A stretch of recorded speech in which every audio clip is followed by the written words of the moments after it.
یعنی در تجربه وارد تجربه سینمایی ضد قصه بشه که این تجربه سینمایی ضد قصه از انتظار شروع میشه که در واقع فیلم 27 دقیقه که بعد از فیلم سازدهنی برای کانون ساخته، فیلمیه که همین به ضد قصه است و در واقع قصه ای نداره، پلات مشخصی قصهش نداره و عکاسیش خیلی مهمه، نمادسازیش خیلی مهمه، در حالی که درست یک سال 2 سال قبلش اصلا در مصاحبه میگه من با سمبل سازی مخالفم، ولی انتظار رو در واقع پر از نماد و سمبله. در همینجا هم است که اینجا تأثیر میگیره از آدم‌های پیرامونش در کانون، یعنی آدم‌های دیگه در زندگیش وارد میشن، حتی تدوینگرش در سازدهنی روش تأثیر میذاره، حتی تدوینگرش در فیلم انتظار تأثیر میذاره و این تأثیرات از اون یک آدم دیگه میسازن. علاقهش به آنتونیونی جلب میشه. قبلا سام پکینپاس رو توجه به آنتونیون میکنه، نکات های اهمیتی در زندگی نادری. بعد در واقع باز البته اون زمان چیزش میکنن، تشویقش میکنن که بیاد فیلمی در روال تنگنا و خدافظ رفیق بسازه که حاصلش میشه مرثیه، یک فیلم مستنده، اصلا قهرمان نداره، فیلم قهرمان گریزه، فیلمی که دقیقاً در سال 54 که ساخته میشه تمام محلات جنوب شهر تهران نشون به فقر نشون میده. یه آدمی از زندان آزاد میشه، میاد مادرش مرده، میره دنبال زیکار، میبینه با اصلا با محیط کاسبکارانه نمیتونه توافق داشته باشه. بعد از اون فیلم ساخت ایرانی میسازه، میخواد فیلم قهرمان سازی کنه ولی فیلم شکست میخوره. انقلاب، پیروزی انقلاب باعث میشه که باز انقلاب، حال هوای پیروزی باعث میشه که نادری بر تردیدش فائق بیاد. یعنی چیکار کنه؟ یعنی بین دو راهی رو که در قبل از انقلاب داشته، راه انتظار و راه در واقع فیلم خداحافظ رفیق و تنگنا، راه چیز رو انتخاب کنه، راه انتظار رو انتخاب کنه، راه سینمایی ضد قصه رو انتخاب کنه. تو مسابقه دقیقاً اینو گفته که اصلا بر تاییداش فائق اومده و این راه رو میره و دنبال این راه فیلم مستند میسازه، جستجو یک میسازه، جستجو دو رو میسازه و میرسه به دونده که بعدم میرسه به آبادخاک. یعنی این رو سینما میشه سینمایی مورد علاقه‌اش. به هر حال این تأثیرات بیرون گرفته و این حالا ادعای امکان داره از این سینما خوششون نیاد، ادعای امکان داره خوششون بیاد، ولی نمیشه این میل به تجربه رو، میل به دانستن و میل به آگاهی رو اصلا رد کرد. در یکی از خصوصیات در واقع این شکل از فیلم که به فرم خیلی متکیه، آقای جیرانی، مسئله تدوین هست. تو این فیلم ها تدوین نقش خیلی مهمی رو برای فیلم بازی میکنه، میتونه معناهای دیگری برای فیلم به وجود بیاره یا اینکه از طریق تدوین در واقع ما شکل و ساختار فکر شده تری رو توی فیلم ببینیم. در مورد فیلم دونده و تدوینش هم اگر صحبتی هست بفرمایید. اصلا تدوینگر فیلم دونده در شکل دادن ساختار فیلم، یعنی اون ساختار دنیای واقعی و دنیای ذهنی فیلم موثر بوده. یعنی اصلا برش هایی که زده، شکلی که به ساختار فیلم داده، بخش عمده‌اش از تدوین. 4 ماه تدوین فیلم طول کشیده. نادری وقتی رفته سر صحنه در دونده فیلمو بسازه، سناریوی مشخصی نداشته، خیلی هم سفر کرده، پلان‌های مختلف، راه‌های مختلفی هم گرفته.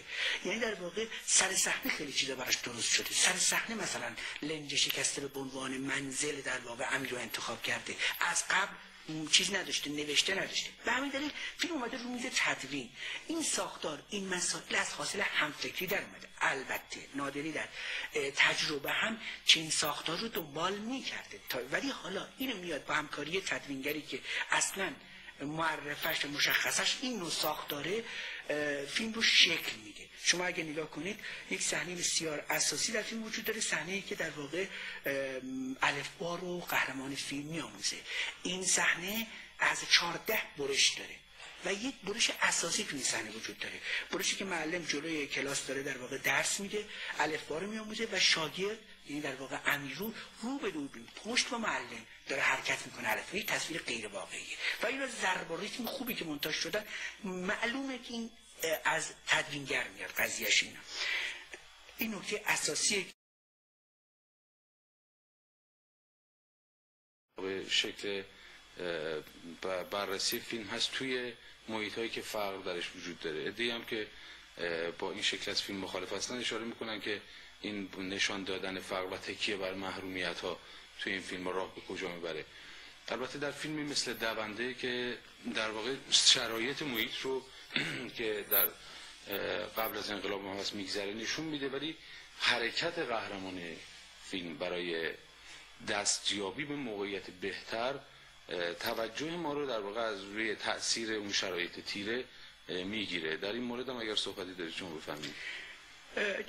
شما البته نکته رو اشاره کردید، درست اشاره کردید. فقر فیلم دوندم با فقر فیلم لااقل بگم مرثیه و حتی سازدهنی تفاوت داره. حالا فقر یک از صافی ذهن یک آدمی گذاشته که در یک دوران تیکه داره زندگی میکنه. قصدش هم در واقع فیلم هم تاکید رو فقرش بیشتر حدیث نفسه، بیشتر زندگی شخصی تا بازگو کننده مسائل سیاسی گون خارجی به شعر در واقع نماد سیاست. نه، بیشتر فیلم شخصی هم هست، یعنی حدیث نفس هم هست، زندگی شخصی نادری هم هست که اون زندگی که تو جنوب داشته، اون بدبختی‌ای داشته، اون کشتی‌ها چی می‌رفتن شده بوق کشتی اینا. حالا میاد در نوع سینمای ضد قصه‌اش از اینا استفاده میکنه. فرق با شکل عکاسی نادری که در آباد خاکم وجود داره شکل دیگه پیدا میکنه. از صافی ذهن میذاره، صافی ذهنی که عکاسه و اصلا این نکته مهمیه در زندگی نادری که اصلا کارشو در سینما با عکاسی فیلم شروع میکنه و بعدها هم تو خاطراتش میگه که میره تو خیابونا میگرده، عکس کوچه ها و پس کوچه ها رو میگرده میبینه. بسیار از فیلم های نادری سندن برای امروز از تهران دیروز، از تهران اون سالها، از کوچه پس کوچه ها، از خیابون ها، از شهر.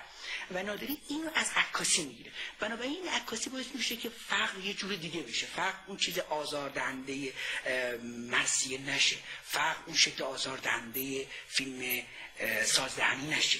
فقر حالا قراره از طریق فقر فکر دیگه رو بیان کنه. هدفش فقره نیست، هدفش مقاومته. این نکته مهمه. هدفش پایداریه، هدفش کوششه، هدفش پیروزی اراده انسان. به نکته خیلی مهمه.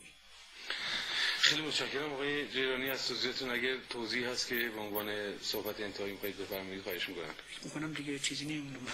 اگر حال شما مسئله دارید.